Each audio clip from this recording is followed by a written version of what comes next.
Happy morning students. நம்ம last கிளாஸில் industrial cluster இன் தமிழ்நாடு அந்த லெசன் தான் பார்த்துட்ருக்கோம். அது இன்றைக்கி என்ன டாபிக் அதில் பார்த்தீங்கன்னா இண்டஸ்ட்ரியலைசேஷன் இன் தமிழ்நாடு லிபரலைசேஷன் பேஸ். அதாவது தமிழ்நாட்டில் வந்து தொழில்மயமாதல் வந்து தாராளமயம், லிபரலைசேஷன் அப்படின்னா தாராளமயமாதல், அதில் எப்படி உருவாக ஆரம்பித்து எப்படி நடந்துட்டுருக்கு அப்படின்னு பார்க்குறோம்.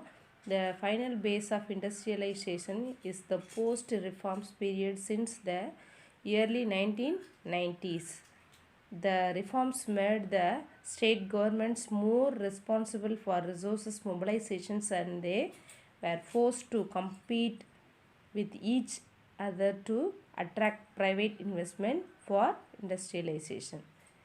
Incentives such as cheap land, tax concession, and subsidized but quality power were all offered to who investor. Trade liberalizations and currency devaluations also helped to open up export market. This led to two major developments. அதாவது 1990s பார்த்திங்க அப்படின்னா அதற்கு முற்பகுதியில் பொருளாதார சீர்திருத்தம் அப்படின்னு சொல்லும்போது அதனுடைய பிந்திய காலகட்டத்தில் தொழில்மயமாதல் அப்படின்னு சொல்லும்போது அதனுடைய இறுதி கட்டமாக இந்த 1990 வருஷத்தை வந்து சொல்கிறாங்க. இந்த சீர்திருத்தங்கள் வந்து மாநில அரசாங்கங்களாக இருக்கட்டும் வளங்களை திரட்டுவதற்கு பொறுப்பேற்க செய்தது. ஒருவருக்கொருவர் போட்டியிட வேண்டிய கட்டாயம் அப்படின்றது வந்து ஏற்பட ஆரம்பித்தது. அதனால் மணிவாட நிலம், வரிச்சலுகைகள், மானியங்கள் போன்ற சலுகைகள் அப்படின்னு சொல்லும்போது தாராளமாக முதலீட்டாளர்களை கவர்ந்து இழுக்க ஊக்கப்படுத்தியதுன்னு சொல்கிறாங்க. வர்த்தக தாராளமயமாக்கல் மற்றும் நாணய மதிப்பிற்கு அப்படின்னு சொல்லும்போது அந்த ஏற்றுமதி சந்தைகளை திறக்க உதவிகரமாக இருந்தது. இந்த இரண்டுமே வந்து பெரிய முன்னேற்றங்களுக்கு வழிவகுத்தது அப்படின்னு சொல்கிறாங்க. முதலாவதாக the first, because of trade liberalizations, measures export of textile, home furnishing and leather product began to grow rapidly. முதலாவதாக அந்த வர்த்தக தாராளமயமாக்கல் அப்படின்னு சொல்லும்போது அந்த நடவடிக்கைகளின் காரணமாக ஜவுளி, வீட்டு அலங்கார பொருட்கள் மற்றும் தோல் பொருட்கள் ஏற்றுமதி விரைவாக வளர தொடங்கியது. செகண்ட் என்ன அப்படின்னு பார்த்தோன்னா second effort to attract investment led to entry the leading multinational firm MNCs into the state, especially in the automobile sector. Since automobile sector relies heavily on component makers, entry of MNC not only brought along other MNC component suppliers but also opened up new market opportunities for domestic component producers. இப்போ இந்த மாதிரி இரண்டாவதாக முதலீடுகளை ஈர்ப்பதற்காக முயற்சிகள் அப்படின்னு சொல்லும்போது அந்த multinational companies MNCs தமிழகத்தில் குறிப்பாக வாகனத்துறை நுழைவதற்கு வழிவகை செய்தது. வாகன பொருட்கள் தயாரிப்பவர்களே வந்து பெரிதும் இந்த வாகன தொழில் அப்படின்றது வந்து அவங்களே நம்பியிருந்தது. நுழைவு மற்றும் பன்னாட்டு நிறுவன வாகன உதிரி பாகங்கள் தயாரிப்பதற்கு அவங்க என்ன தயாரிப்பவர்களை வந்து கொண்டு வரல. இப்போ நகரின் புற வெளிப்பகுதியிலே இருக்கட்டும், அதாவது நோக்கியா, ஃபாக்ஸ்கான், சாம்சங் மற்றும் எலக்ட்ரானிக்ஸ் போன்ற ஆலைகள் வந்து பன்னாட்டு நிறுவனங்களோட சென்னை வட்டாரத்தில் என்ன செஞ்சாங்க அப்படின்னா மின்னணு துறையின் மையமாக அவங்களோட ஹெல்ப்போட கொண்டாந்து சென்னையில் உருவாக ஆரம்பித்தது. இதன் விளைவாக உள்நாட்டு உதிரி பாகங்கள் தயாரிப்பாளர்களுக்கு புதிய சந்தை வாய்ப்புகள் உருவாக பயனாக இருந்தது. அப்போ ஒரு குறிப்பிட்ட பங்கு முதலீட்டினால் சென்னை அப்படின்னு சொல்லும்போது அதை சுற்றியுள்ள பகுதிகளிலும் சரி மாவட்டங்களில் சிறப்பு பொருளாதார மண்டலம், அதாவது ஸ்பெஷல் எக்கனாமிக் ஜோன் அப்படின்றது வந்து உருவாக ஆரம்பித்தது. அப்போ அந்த உற்பத்தி முதலீடு அப்படின்னு சொல்லும்போது அதை ஈர்ப்பதற்காக சிறப்பு பொருளாதார மண்டலம் செஸ் அப்படின்றது வந்து வழிவகை செய்யப்பட்டது அப்படின்னு சொல்கிறாங்க. அப்போ இந்த செஸ் அப்படின்னு சொல்லும்போது முன்மாதிரியாக விளங்கியது தமிழ்நாட்டில் வந்து மிகவும் பாராட்டப்படக்கூடியதாக விளங்கியதுன்னு சொல்கிறாங்க. அப்போ தமிழ்நாடு அப்படின்னு சொல்லும்போது because of all this factor Tamil Nadu at present has largest number of factories among all states in India and also has largest share of workforce employed in manufacturing. Importantly, it's more labor intensive compared to other industrially advanced states like Maharashtra and Gujarat. The major industries are automobile, auto components, light and heavy engineering machinery, cotton, textile, rubber, food product, transport equipments, chemicals, and leather goods. Unlike other states, the industries are spread across all regions of the states. There are 27 clusters in 13 districts, with many of them being export oriented as well. The state has a well developed network of roads, rail, air and major ports. அதாவது இந்த மாதிரி என்ன சொல்கிறாங்க அப்படின்னா தமிழகத்தில் மற்ற மாநிலங்களை போல் இல்லாமல் தமிழகத்தில் அனைத்து பகுதிகளிலும் 13 மாவட்டங்களில் 27 தொழில் தொகுப்புகள் அப்படின்றது பரவி இருக்குன்னு சொல்கிறாங்க. அந்த பல தொழில்கள் ஏற்றுமதி சார்ந்தவையாகவும் மாநிலத்தில் பார்த்திங்க அப்படின்னா ரயில் சாலைகள், போக்குவரத்து, வான்வழி போக்குவரத்து, துறைமுகங்கள் அனைத்துமே போக்குவரத்து இணைப்பினால் நன்கு வளர்ச்சியடைய ஆரம்பித்தது. இதனால் தொழில்மயமாதல் அப்படின்றது வட இந்தியாவிலாக இருக்கட்டும், அந்த Tamil Nadu the entrepreneur comes from the dispersed social background with a relatively small size of capital. Further, the spatial spread of industries is higher. The state also has a better mix of large, small and household industries. This diffused forces of industrialization and corresponding urbanizations have paved the way for better rural-urban linkages in Tamil Nadu than in most other states. அப்போ தமிழகத்தில் பெரிய சிறிய மற்றும் வீட்டு தொழில்கள் போன்றவற்றினுடைய கலவையாக தொழில்கள் உருவாக ஆரம்பித்தது.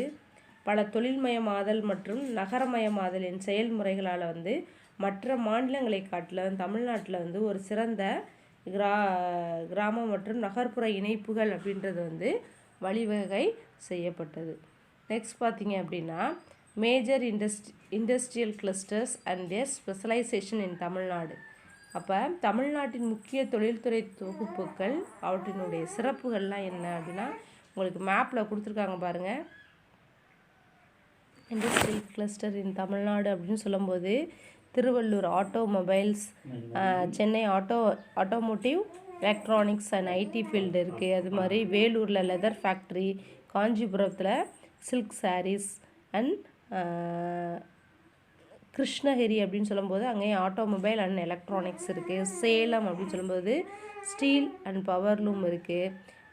ஈரோடில் பார்த்திங்க அப்படின்னா பவர்லூம் அண்ட் டர்மெரிக், மஞ்சள் அதிகமாக விளையக்கூடிய.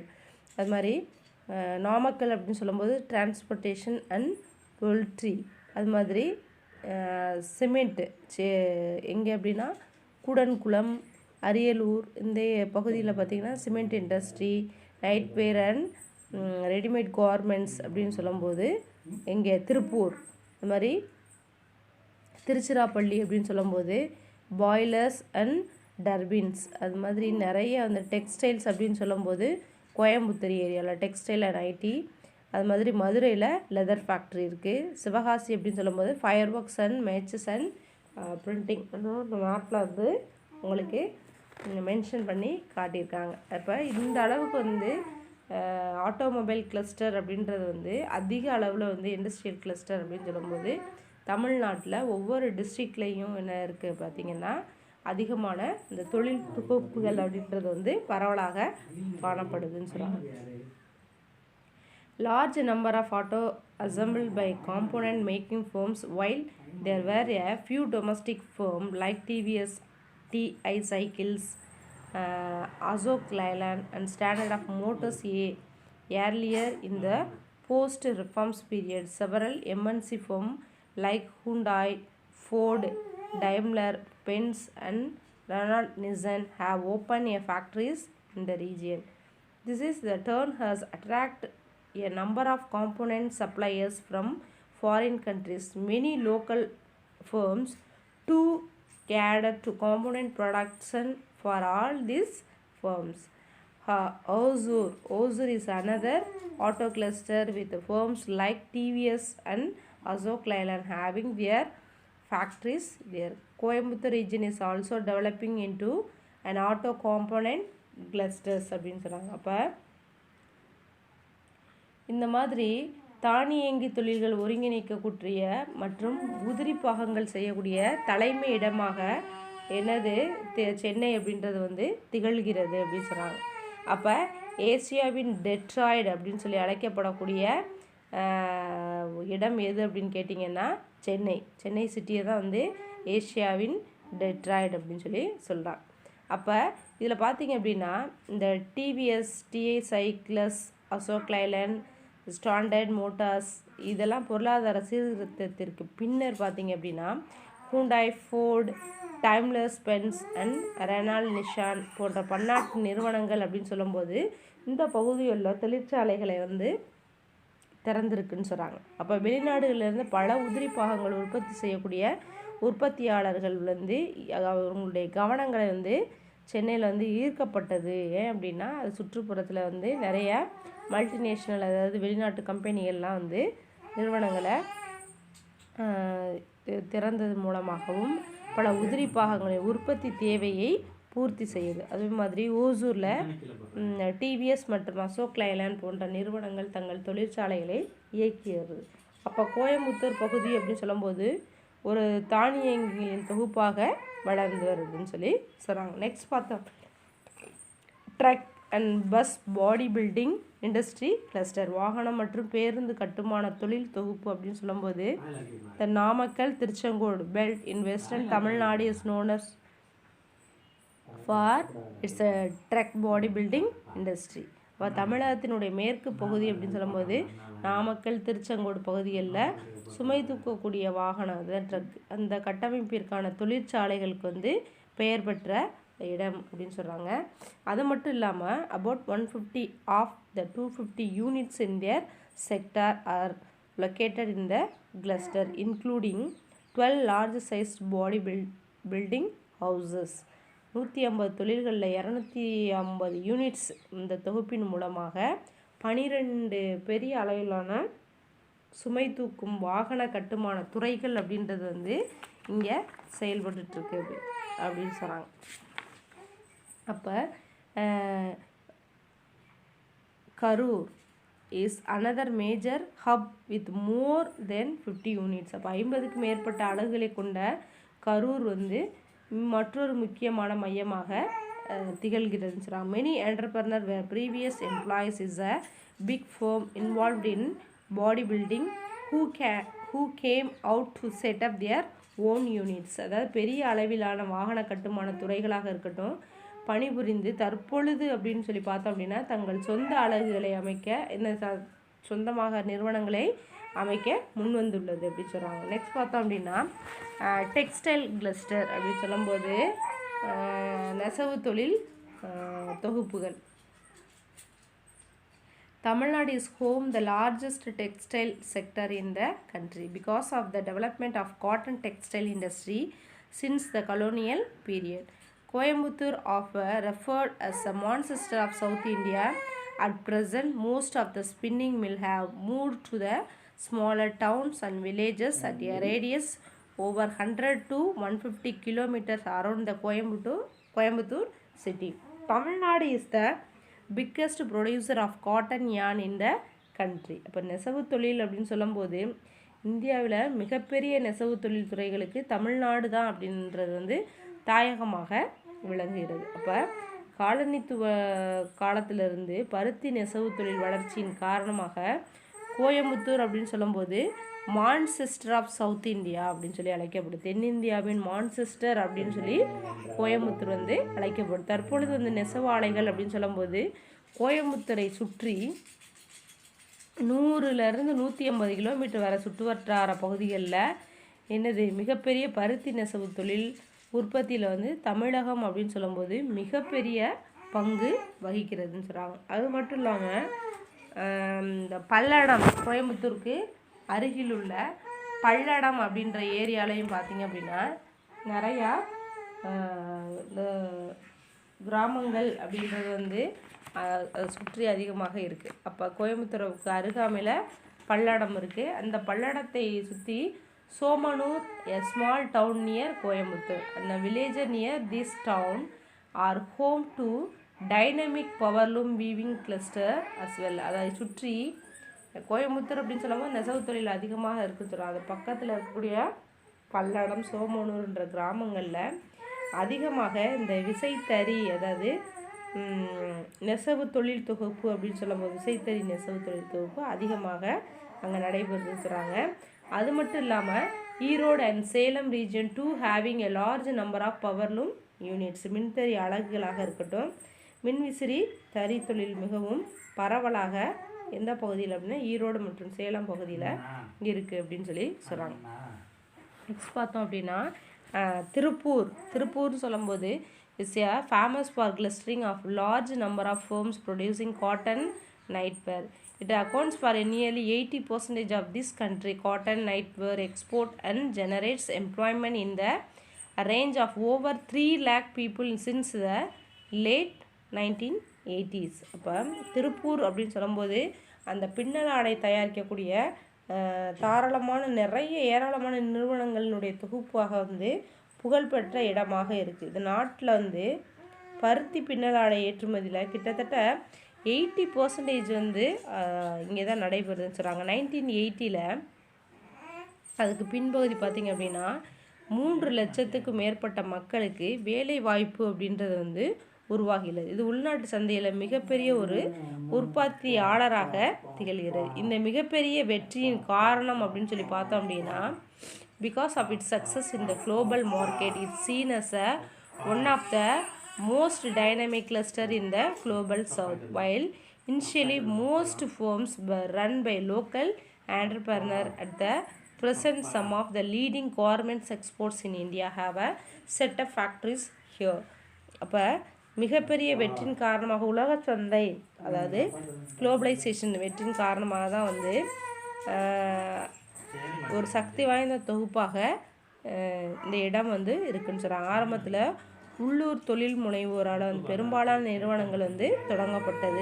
தற்பொழுது இந்தியாவின் மிகப்பெரிய முன்னணி பின்னலாடை ஏற்றுமதியாளர்கள் அப்படின்னு சொல்லும்போது இங்கே வந்து என்ன செஞ்சுருக்காங்க, நிறையா தொழிற்சாலைகளை வந்து அமைத்துள்ளதுன்னு சொல்கிறாங்க.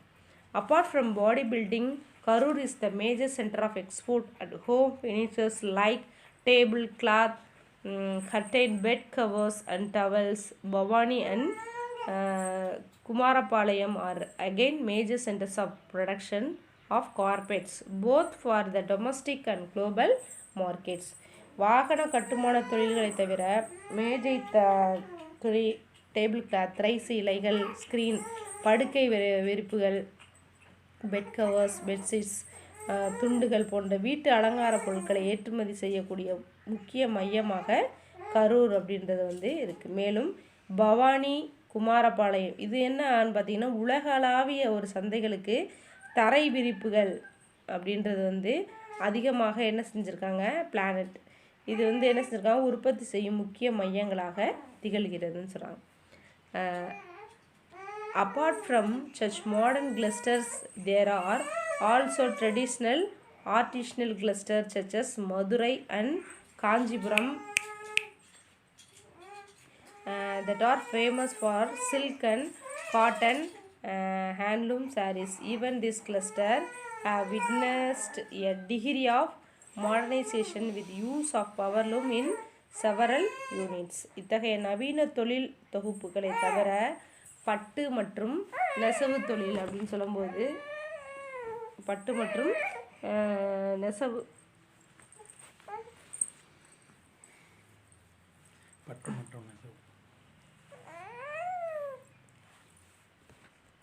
அப்போ இந்தியாவின் மிகப்பெரிய முன்னணி நிறுவனம் சொல்லும்போது பட்டு மற்றும் கைத்தறி புடவைகளுக்கு பிரபலமான ஒரு மதுரை மற்றும் காஞ்சிபுரம் போன்ற பாரம்பரிய கைவினை தொகுப்புகள் அப்படின்னு சொல்லும்போது இங்கே அதிகமாக இருக்குது அப்படின்னு சொல்கிறாங்க. அது மட்டும் இல்லாமல் விசைத்தறை தொகுப்புகள் அப்படின்னு சொல்லும்போது பல அலகுகளாக இங்கே பல யூனிட்ஸ் வந்து பயன்படுத்திகிட்ருக்காங்க.